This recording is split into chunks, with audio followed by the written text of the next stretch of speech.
여러분, 많은 드라마와 소설, 영화에 가장 자주 등장하는 스토리가 바로 사랑하는 가족이나 연인 또는 친구의 원수를 갚는 이야기들입니다. 22년에는 송혜교 씨가 여주인공으로 등장한 더 글로리라는 드라마가 전형적인 치밀하고 통쾌한 복수 이야기로 큰 인기를 끌었었고요. 최근에는 학교 폭력으로 죽음의 위기에 처한 자신의 딸을 구출하는 전직 특수요원 아버지 역을 소지섭 씨가 연기하는 김부장이란 드라마가 통쾌한 복수 장면들을 연출하면서 지난 4년 동안의 드라마들 중 최고 시청률을 갱신하고 있다고 합니다.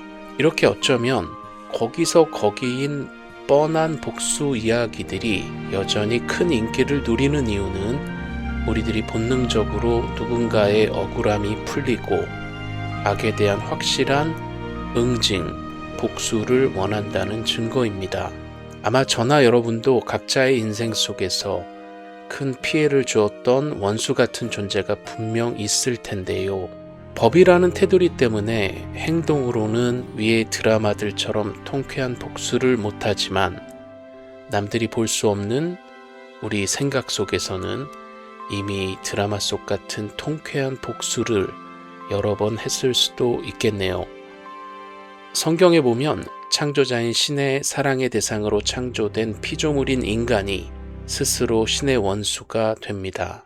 타락한 천사장인 사탄의 달콤한 거짓말에 속아서 자신의 창조자의 선한 의도와 사랑을 의심하게 되어 죽음의 벌이 경고된 선악과를 끝내 따먹고야 맙니다.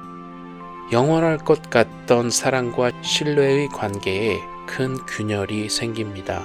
미리 분명하게 경고했던 창조자인 신은 이제 자신의 원수가 된 인간에게 예고된 벌인 죽음을 허락합니다.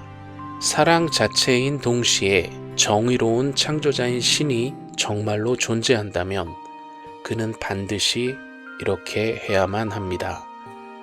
그런데 로마서 5장 10절을 보면 이렇게 영원한 비극으로 끝날 것 같던 인간과 창조자인 신과의 관계에 한 줄기 빛이 비춥니다. 우리가 하나님의 원수였을 때 그의 아들의 죽음으로 하나님과 화해하게 되었다는 것입니다. 창조자인 신은 사랑하는 인간과 영원히 원수가 되는 것만큼은 도저히 할 수가 없었던 것으로 보입니다. 인간의 창조자인 신은 인간을 너무나 사랑한 나머지 스스로 원수가 받아 마땅한 벌을 받습니다. 이 창조자인 신의 아들 예수가 신의 원수가 된 인간을 대신해서 십자가에서 죽습니다. 이렇게 신의 아들의 죽음으로 증명한 사랑은 그렇게 영원한 신비가 됩니다. 요한계시록에 보면 그래서 모든 천사들이 이 죽임당한 어린 양 예수를 영원히 찬양합니다. 그런데 이렇게 무지막지한 사랑만이 돌처럼 굳어버린 인간의 마음에 균열을 낼 수 있습니다. 이렇게 균열이 시작되는 것이 컨버전, 즉 회심입니다. 한 인간이 상상할 수도 없는, 저항할 수도 없는 자신의 창조자인 신의 강력한 사랑이 그의 존재 가운데로 뚫고 들어오는 것입니다. 로마서의 저자에 대한 논쟁이 신학적으로 존재하지만 사도 바울이 로마서를 기록했다면 우리에게 더욱 큰 감동이 됩니다. 그는 스스로 예수의 원수를 자처하면서 예수의 몸된 교회를 땅 위에서 사라지게 하기 위해서 목숨 건 인생을 살고 있었습니다. 그렇게 최선을 다해서 예수를 박해하던 중 부활한 예수가 그를 찾아옵니다. 이 운명적이고 기적적인 신의 아들 예수와의 만남 후에 자신이 원수로 굳게 믿은 예수가 진짜 창조자인 신의 아들임을 깨닫게 됩니다. 사울이 회심, 즉 컨버전을 경험한 거죠. 여러분, 사도 바울이 로마서의 진짜 저자라면 그가 로마서 5장 10절을 기록할 때 얼마나 감격적이었을까요? 이 문장은 어떤 신학적인 이론의 결론이 아니라 그냥 그의 롤러코스터 같은 인생 속에서 직접 몸으로 부딪혀 경험한 사실이었을 테니까요. 그는 그 누구보다 예수의 원수였던 자신마저 사랑하는 예수를 만나고 깊은 충격에 빠집니다.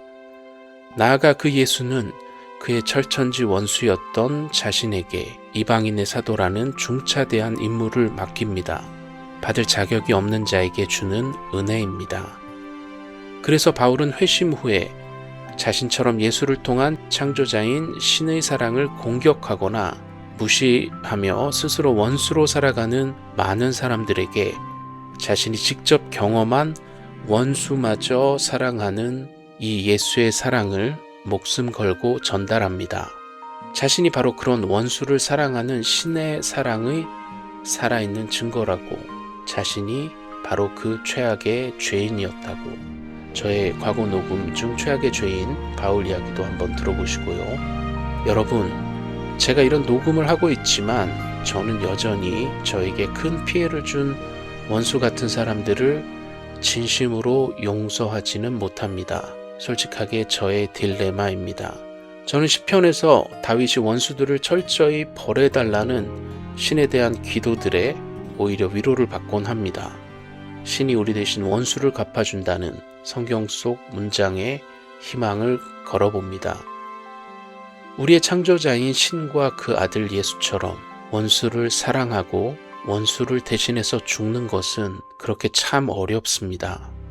그래서 그가 우리 대신 달려 죽은 십자가는 영원한 신비가 됩니다. 우리가 영원히 알아갈 우리의 창조자인 신의 사랑의 깊이가 너무나 깊고 높이가 너무나 높고 넓이 또한 너무나 넓습니다.